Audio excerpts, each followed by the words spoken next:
Hello అండి. మనం morning weather బాగుండడంతో చెల్లి వచ్చి 5 o'clock నన్ను లేపేసి వెదర్ బాగుంది బయటికి వెళ్దాం పదా అంటే అలా బయలుదేరాం. చిల్ అవుతూ అలా అంబాజీపేట, పుల్లెటూరు, ఏచిపండు వైపు వెళ్తుండగా మనకి దిబ్బ రొట్టెలు కనపడ్డాయి. ఆ డొక్కల పొయ్యి మీద కావాల్సిన దిబ్బ రొట్టెలు ఉన్నాయండి. ఆ షాప్కి వెళ్ళి చూస్తే ఆయన దిబ్బ రొట్టెలు ఇడ్లీ వేస్తున్నాడు. ఆ డొక్కల పొయ్యి మీద కాలిన దిబ్బ రొట్టె తిని ఒక చాయ్ తాగి మళ్ళీ స్టార్ట్ అయ్యాం.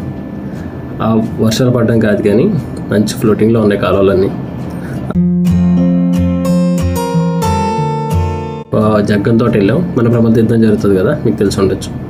ఆ ఊరికి వెళ్తే ఆబ్వియస్గా వ్యూ బాగుంది అని చెప్పి పొలాల్లో దింపేశాను, కానీ అక్కడ ఉన్నంతసేపు ఏం తెలియలేదు. బాగా ఎంజాయ్ చేసాం. వన్స్ అక్కడి నుంచి బండి బ్యాక్ తీసుకురావడానికి ఉంది, నా సరదా తీరిపోయింది అనుకోండి. ఎలాగోలా కష్టపడి ఆ బైక్ అయితే తీసుకొచ్చాను.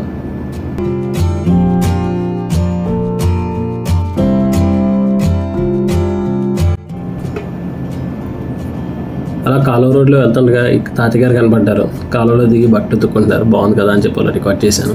కొంచెం ముందుకెళ్ళగా ఈయన మార్నింగ్ షాప్ ఓపెన్ చేసి ఈయన పనిలో ఈయన అలా వెళ్తుంది. మన కొబ్బరి పీచు అంటారు కదా, ఇదేనండి కొబ్బరి పీచు అంటే. మా కోనసీమలో ఆబ్వియస్గా ఎక్కువ ఉంటాయి. డొక్క నుంచి కొబ్బరి పీచు, కొబ్బరి పొట్టు అని వస్తుంది. అది ప్రాసెసింగ్ యూనిట్ ఇది.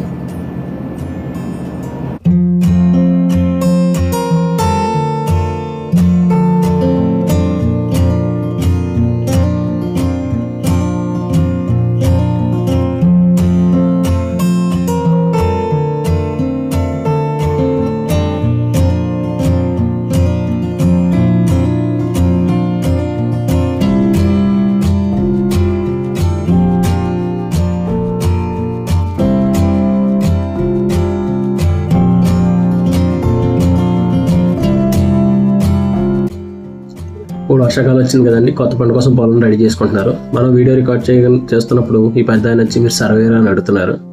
లేదండి సర్వేర్ ఏం కాదు, ఇలా వీడియో రికార్డ్ చేసుకుంటున్నాం బాగుంది కదా అని అన్నాను. ఈ వీడియో మీకు నచ్చింది అనుకుంటున్నాం. మళ్ళీ వీడియోలో కలుద్దాం.